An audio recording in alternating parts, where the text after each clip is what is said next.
Vamos pensar numa situação. Imagina que tudo aquilo que dá sentido ao seu mundo, a base da sua fé, está prestes a desmoronar.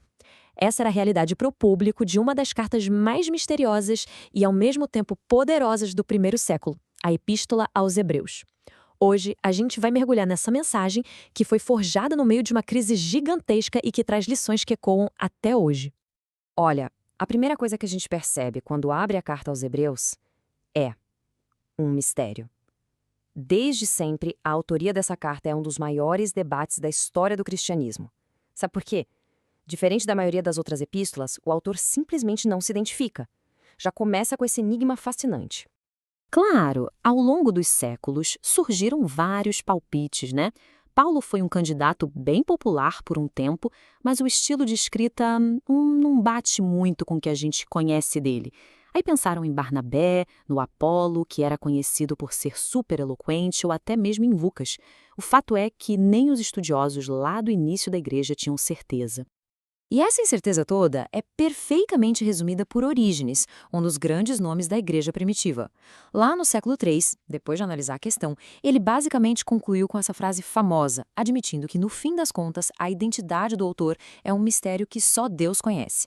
E olha, esse mistério continua até hoje. Mas beleza. O mistério do autor é fascinante, mas vamos deixar ele de lado por um instante e focar em algo que a gente sabe um pouco mais: a situação desesperadora do público original. Entender para quem essa carta foi escrita é o segredo para decifrar a urgência da mensagem dela. Então, os destinatários eram cristãos, mas de origem judaica. E para eles, gente, o templo em Jerusalém não era só um prédio bonito, não. Era o centro do universo, o coração da identidade cultural e espiritual deles. Era o lugar onde o céu e a terra se encontravam e onde o perdão dos pecados se tornava possível. E aqui a gente chega no olho do furacão. De um lado, você tem essa tradição de séculos, toda construída ao redor de um santuário físico, o templo. Do outro, a ameaça iminente de aniquilação total. A guerra contra Roma estava se aproximando, e com ela, a destruição do templo era quase certa. Dá para imaginar o tamanho do pânico espiritual que isso causava? Pensa bem, se todo o sistema de fé gira em torno de um lugar que está prestes a ser varrido do mapa, o que sobra? O perigo era ficar completamente desnorteado, perdido mesmo. A fundação do mundo religioso deles estava tremendo.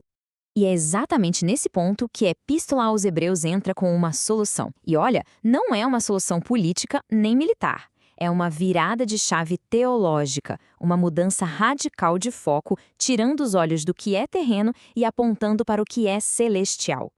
O autor apresenta uma ideia que, para a época, era revolucionária: a de realidades celestiais. A tese é a seguinte: o Templo de Jerusalém, por mais incrível que fosse, era só uma maquete, uma sombra de uma realidade muito maior, permanente, que existe no céu. Essa distinção é a chave de tudo. O templo aqui na Terra podia ser queimado, derrubado por exércitos, era vulnerável, passageiro. Mas o santuário lá no céu, esse é eterno, inabalável, fora do alcance de qualquer poder humano. A mensagem era clara: a verdadeira adoração acontece numa realidade que não pode ser destruída. Agora vamos pro coração do argumento para ver como isso tudo se conecta. A carta não aponta só para um novo lugar de adoração, mas também para um novo sacerdote e um novo sacrifício, ambos muito superiores. Jesus é retratado aqui de uma forma nova e muito poderosa, como o grande sumo sacerdote. Só que, ao contrário dos sacerdotes terrenos que serviam no templo, o ministério de Jesus acontece lá, no verdadeiro santuário celestial. E essa superioridade fica muito clara quando a gente compara os sacrifícios. No sistema antigo, era o sangue de animais, repetido e repetido, dia após dia, ano após ano, oferecendo uma purificação temporária. Já com Cristo, o sacrifício é o seu próprio sangue, oferecido uma única vez, de uma vez por todas, lá no santuário celestial, garantindo uma redenção que é eterna. A consequência disso é gigantesca. Se o sacrifício de Cristo foi perfeito, completo, final, então todo aquele sistema de sacrifícios de animais no Templo de Jerusalém simplesmente perdeu a função. Ele cumpriu seu propósito e se tornou obsoleto. Certo, mas e daí? Qual foi o efeito prático de tudo isso para aquelas pessoas no meio da crise? Qual foi o impacto real dessa mudança de perspectiva na vida delas? A mensagem de Hebreus deu a eles uma esperança que exército nenhum poderia destruir. A fé deles não estava mais presa a um prédio em Jerusalém, mas sim firmada numa realidade celestial e num sacrifício eterno. Era uma fé, literalmente, à prova de crises. A carta usa essa imagem linda e muito forte, a de uma âncora. Pensa num barco no meio de uma tempestade, da perseguição, da incerteza política. A fé precisava estar presa em algo que não se mexe, algo totalmente seguro e firme. E essa âncora era, justamente, a certeza do ministério de Cristo no santuário celestial.